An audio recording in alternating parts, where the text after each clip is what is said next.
Good morning, everyone. Happy Wednesday. Thank you for joining us for this Facebook Live on this very foggy start to our day. Yes. Remember, you can watch this Facebook feed throughout your day. Because it stays on your feed, this Facebook Live, it stays on your feed throughout the day. We also make it into a podcast. You can find that at inform.com/podcast. Just look for the Inform Minute. All right, like I said, foggy morning, dense fog advisory. Yeah, got expanded. So Fargo, Moorhead, and Wap Breck now included in that dense fog advisory until 10 o'clock. So still about 2 hours to go. It's now 8:06 until we can really shake loose some of this dense fog. And even then, it's going to take a little bit of time to just kind of thin this stuff out. I don't have a lot of wind in the forecast today, which is making that fog stubborn. Fog loves calm air. It likes to just settle in. I see your breeze today out of the southwest, a good 5 to maybe 10 miles an hour, strongest in the afternoon. So again, while this fog is with us this morning, it's going to take some time. Plus, it's late September now, so the sun comes up later. It's now up, but later than it was earlier, of course. And then the sun angle is not as strong, and so we don't have great strong sunshine to get rid of this fog, kind of help evaporate it off until later in the day. So I see this being pretty stubborn here. It's lasted through morning drive time. It'll continue, say, mid-morning, late morning. Once it shakes loose, we've got a gorgeous day. Sunshine, mid to upper 70s. Light wind will make it comfy. So while it's working against us right now, it makes it comfy later this afternoon. I'll watch for fog again tomorrow morning. Early heads up. We've been doing this every single day this week, so I wouldn't be surprised for it to happen again tomorrow morning. I do have a little bit more of a breeze tonight into tomorrow, so there is at least that factor. Shouldn't be as dense or as widespread as what we're dealing with right now. But we'll watch for fog for your Thursday. Sure. Then sunshine on Thursday, high temperatures close to 80, wind out of the north 5 to 15.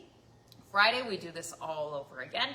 Fog potential on Friday looks pretty low because of the breeze that is picking up Thursday into Friday. I can't totally rule it out, but I wouldn't necessarily be too concerned about a foggy Friday morning.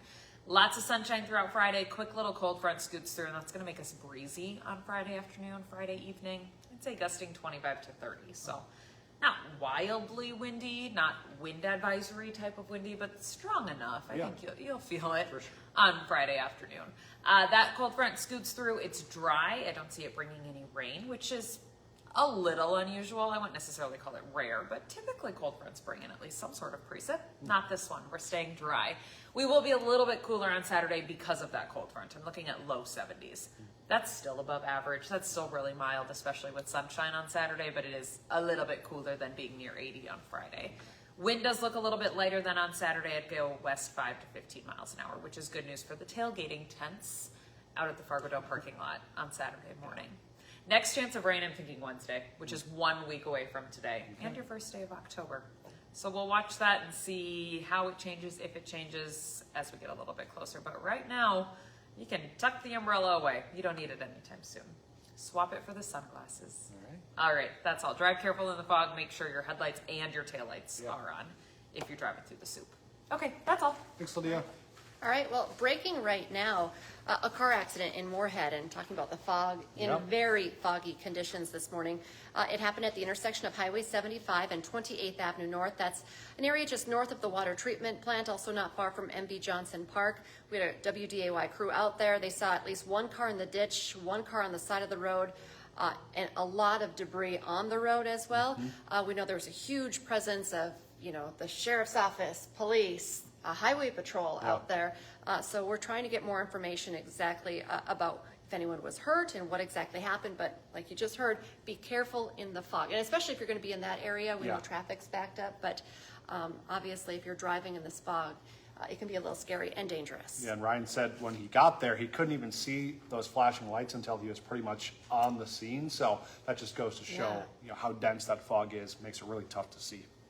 All right, also breaking this morning, WDAY has confirmed a man wanted in connection with a shooting in Fargo has now been arrested.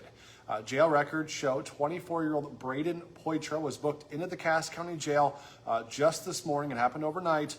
Poitra and 35-year-old Dennis Salinas Jr. were wanted in connection to a man being shot last Wednesday night.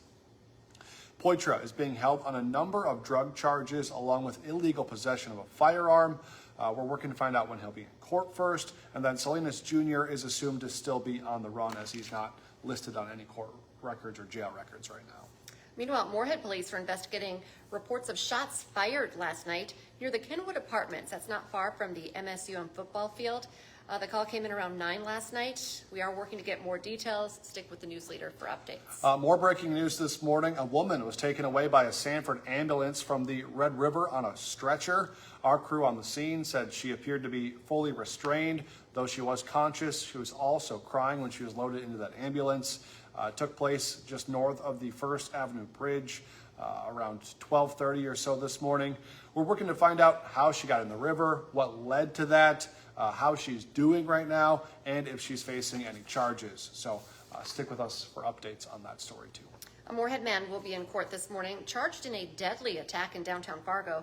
19-year-old Tobias Walker faces charges of manslaughter and aggravated assault. Police say Walker attacked 55-year-old John Pilcher near the Fargo Theater on Sunday, August 3rd. Pilcher later died from his injuries. Walker's bond is set at $500,000. Several students at Davies High School are now under investigation, accused of using Snapchat to create and send sexually explicit materials. The Bureau of Criminal Investigation searched the personal property of specific students as part of that criminal investigation. Attorney General Drew Wrigley says the BCI is working with county and city law enforcement agencies in this investigation. The Cass County State's Attorney's Office also involved, so a big investigation going on. Yeah, and really this investigation is serving as a warning to students and parents about the dangers of Snapchat and what kids are doing with it, what they can send in it and on it. The app is known for its disappearing messages, but police can still access messages even if you think they're gone.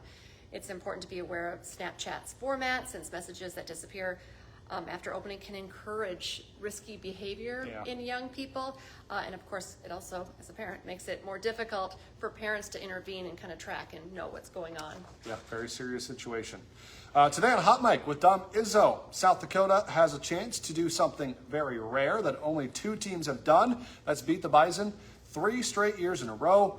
Head coach Travis Johansson is going to be joining the show at 10 o'clock this morning to preview the big game. Plus, one of North Dakota's top baseball talents has made up his mind on where he's going to play his college ball. You'll meet him. Hot Mic is live from 9 to 11 on WDAY Extra and Inforum.com. And now's a great time to get that Inforum.com subscription. Your all-access pass to all these news, weather, and sports headlines. 99 cents a month for your first 3 months. Go to Inforum.com/subscribe to check out the deals. And join us the rest of the day for our newscast as well for updates on all those breaking news stories this morning.